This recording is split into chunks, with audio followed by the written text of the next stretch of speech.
Shalom, shalom la famille, shalom bien-aimés. Donc nous continuons avec notre journée numéro 1 de l'étude biblique. Et pour le moment, nous allons donc étudier l'évangile de Matthieu, le chapitre 1. Alors, ce que vous devez retenir dans l'évangile de Matthieu, chapitre 1, d'abord, il faut vous rappeler qu'entre Abraham et David, il y a eu 14 générations. Et ensuite, entre David et la déportation de Babylone, il y a eu 14 générations. Et ensuite, entre la déportation de Babylone et la naissance de Jésus-Christ de Nazareth, il y a eu encore 14 générations. Et au total, ça a fait 42 générations. Et ce que vous devez retenir est que dans les 42 générations, aucun n'a été jugé digne par l'Éternel des armées, le Maître univers, de venir pour sauver le monde. C'est Jésus-Christ de Nazareth, Yeshua HaMashiach, que le Père a trouvé qu'il est digne de venir pour pouvoir sauver son peuple. Jusque-là, nous qui ne sommes pas des Juifs, nous qui ne sommes pas des Israélites, nous n'étions pas dans le plan de Dieu. Dieu était occupé avec son peuple spécial, Israël, son peuple qu'il a fait sortir d'une main forte de l'Égypte et qu'il a arraché des mains de Pharaon. Et c'est pour ça qu'on vous rappelle toujours que Abraham, David et les déportations vers Babylone, donc avec Daniel, etc. Et dans tout ça, nous, les gentils, comme on nous appelle, nous n'étions pas encore impliqués dans tout ça. Et c'est pour ça que c'est très important de connaître la généalogie de Jésus-Christ. Peut-être pas par cœur, mais de beaucoup retenir. Vous allez voir que d'Abraham jusqu'à Jésus-Christ, eh ben, Jésus a des liens parentés avec beaucoup de gens, dont notamment une prostituée, Rahab, et notamment une veuve, etc. Et c'est donc toute une lignée des gens qui ont vécu, beaucoup de gens qui sont les parentés de Jésus. Ce que vous devez plus retenir sur la généalogie de Jésus-Christ, c'est le fait que Jésus-Christ est un descendant de David. Ça veut dire que Dieu avait promis à David que sa royauté ne finira jamais. Et c'est pour ça que comme Jésus-Christ est aussi un fils de David, il est le roi des rois pour les siècles des siècles, d'âge en âge. Vous voyez? Et ça, c'est merveilleux parce que Dieu tient toujours sa promesse. Quand il promet quelque chose, il le réalise. Et Dieu l'a réalisé de donner la royauté à David pour les siècles des siècles, d'âge en âge. Et une autre chose que vous devez vous rappeler, c'est la chose suivante. Et que entre Abraham et David, il y avait une grande crainte de l'Éternel.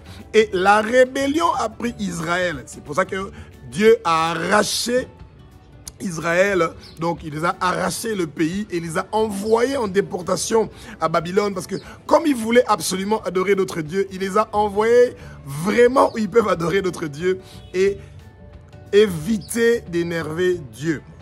Dieu n'aime pas celui qui le mélange avec d'autres dieux, les binzambe. Non, Dieu n'aime pas ça. Dieu veut que vous adorez seulement lui. C'est un Dieu qui est jaloux. Il veut qu'il soit le seul Dieu que vous adorez. Vous n'allez pas adorer un autre Dieu. C'est le premier commandement. Et quand vous ne le respectez pas, vous donnez la fureur à Dieu parce qu'il se dit, moi, je peux te donner tout ce que tu veux et tout ce dont tu as besoin. Pourquoi tu dois aller consulter d'autres dieux?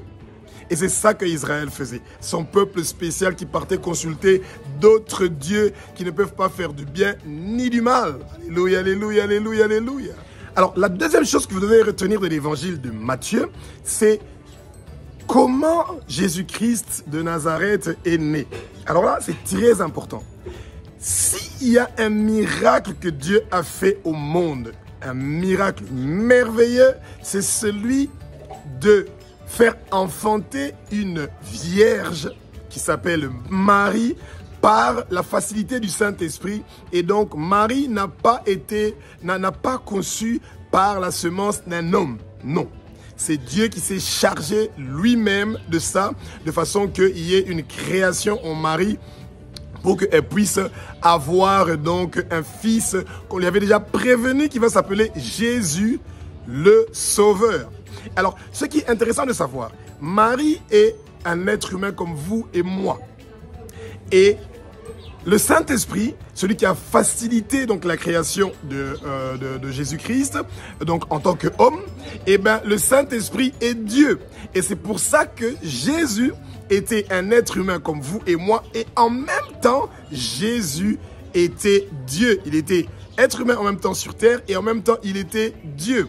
Et c'est ça qui est merveilleux. Ça veut dire que la douleur que nous les êtres humains nous sentons, les difficultés que nous avons, les problèmes que nous avons, Jésus-Christ a vécu toutes ces choses-là. La faiblesse de notre corps que souvent nous avons, des fois nous sommes désespérés, nous perdons l'espoir, nous perdons le courage, nous pensons que les choses ne marchent pas. Eh ben, Jésus-Christ a vécu tout ça et il sait.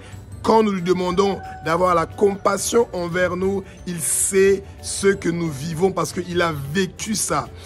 Notre Père qui est aux cieux n'a pas vécu ça. Et notre Père qui est aux cieux ne peut pas comprendre que nous avons des moments de faiblesse. Pourtant, c'est lui qui nous a créés. Mais Jésus, le Fils de Dieu, l'unique Fils de Dieu, lui comprend nos faiblesses parce qu'il compatit avec nous de ce qu'il a vécu. C'est pour ça que la majorité des hommes de Dieu, quand nous sommes en train de parler de quelque chose aux autres gens pour gagner les âmes vers Jésus, nous devons parler de notre propre témoignage, de ce que nous avons vécu, les difficultés que nous avons traversées, les épreuves que le Seigneur a permis dans notre vie pour que nous puissions effectivement grandir spirituellement et partager notre témoignage avec les autres. Donc, Jésus-Christ est né d'une vierge. Et donc, automatiquement, Jésus-Christ, comme son Père est Dieu, parce que le Saint-Esprit était celui qui a facilité le processus que Marie tombe enceinte, et ben Jésus-Christ est né avec le Saint-Esprit directement. Et ce qui est merveilleux est que Jésus-Christ nous avait promis, le jour qu'il va partir, il va nous laisser le Saint-Esprit, ce qui est le cas. Tout ce que nous disons ne vient pas de nous, mais ça vient du Saint-Esprit. Et nous remercions le Saint-Esprit qui nous remplit tous les jours. Et nous devons demander au Saint-Esprit de nous remplir tous les jours parce que c'est lui notre guide. C'est lui qui nous dit ce que nous devons faire. C'est lui qui nous parle de ce que nous devons faire et comment nous devons faire. Et ce que nous devons faire pour faire plaisir au Père, c'est très important. Donc, Jésus-Christ, le Sauveur, est venu d'abord pour Israël. Jésus est venu d'abord pour Israël et ensuite pour nous les gentils. Et c'est pour ça que Jésus est celui qui est venu pour sauver ses frères, son peuple. Et son peuple, c'est Israël. C'est pour ça que nous qui avons bénéficié d'être sauvés, d'être rachetés par Jésus-Christ de Nazareth, quand nous prions ou nous intercédons, nous devons toujours commencer d'abord à remercier le Seigneur pour Israël et de bénir Israël parce que c'est dans ce peuple-là que Jésus est venu. Nous avons profité derrière le peuple d'Israël et nous devons toujours nous rappeler à intercéder pour Israël, à bénir Israël parce que Israël est demander aussi la paix de Jérusalem, cette ville qui a tué beaucoup de prophètes et notamment Jésus-Christ donc de Nazareth. Et nous remercions le Seigneur pour ce miracle merveilleux qu'il a fait, d'envoyer son Fils unique. Il a montré l'amour qu'il a pour nous les êtres humains. Quand le Satan avait fait sa rébellion au paradis, Dieu n'a pas envoyé son Fils unique pour venir sauver ou racheter Satan du tout. Mais quand nous sommes tombés, l'être humain, eh bien, il a envoyé son seul et unique Fils unique, Jésus-Christ de Nazareth, pour venir nous racheter, pour venir nous sauver, pour que nous puissions avoir la vie éternelle. Et ça, c'est merveilleux. Alléluia, alléluia, alléluia, alléluia, alléluia. La troisième chose que vous devez retenir donc de l'évangile de Matthieu au chapitre 1, c'est de vous rappeler que Israël était vraiment dans la détresse. Ils étaient à Babylone, le temple était complètement détruit, à Jérusalem, et Israël avait besoin d'un sauveur. Et c'est ça.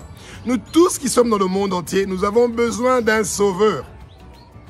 Nous avons besoin du Fils de Dieu. Nous avons besoin de Dieu. Nous avons besoin de celui qui est mort sur la croix de Golgotha, qui a versé son sang pour que nous puissions être rachetés. Son nom, c'est Jésus. Son nom, c'est Jésus-Christ de Nazareth. Nous avons besoin d'un sauveur parce que nous sommes tous des pauvres pécheurs. Nous avons péché et nous péchons et la seule façon de pouvoir être sauvés, c'est d'accepter Jésus-Christ de Nazareth dans notre vie. Il est devant notre porte, il est en train de toquer. Celui qui va ouvrir la porte, il viendra souper et dîner avec lui. Donc, invitez Jésus-Christ dans votre vie. Donnez votre vie à Jésus. Donnez votre famille à Jésus. Donnez vos enfants à Jésus. Votre mari, votre femme, votre quartier. Donnez la rue que vous habitez à Jésus. Vous donnez votre vie à Jésus. Et vous pouvez chanter, louer, crier que vous donnez votre vie à Jésus. Et il y a une très belle chanson d'adoration qui vous permet de dorer Jésus-Christ de Nazareth, de lui donner votre vie. Et c'est tellement facile. Et vous dites, je te donne ma vie. Jésus, je te donne ma vie. Jésus, je te donne, je te donne. Je te donne ma vie. Vous donnez votre vie à Jésus. Quand vous donnez votre vie à Jésus, vous recevez en retour la vie éternelle. C'est la meilleure décision que vous pouvez prendre. Si vous n'avez pas encore pris la décision de donner votre vie à Jésus qui nous arrête, d'être sauvé, d'être baptisé, entrer dans l'eau pleine et dans l'eau pleine, la voie d'être baptisé en immersion. Et c'est le moment de chercher une église qui est proche de vous et que vous puissiez avoir le baptême. Et vous allez aussi demander à Jésus-Christ de Nazareth de vous donner le baptême du Saint-Esprit, que vous puissiez parler en langue si le Saint-Esprit va décider de vous donner ce don-là, et que vous puissiez avoir les dons de pouvoir guérir les malades, de pouvoir prier, de pouvoir intercéder. La liste des dons que le Saint-Esprit peut vous donner, elle est très longue. Et d'abord, vous devez accepter Jésus-Christ de Nazareth, qu'il est le Fils de Dieu, qu'il est Dieu, et qu'il est mort sur la croix de Golgotha, qu'il a versé son sang pour nous qui sommes que des pauvres pécheurs. Alléluia, alléluia, alléluia, alléluia, alléluia.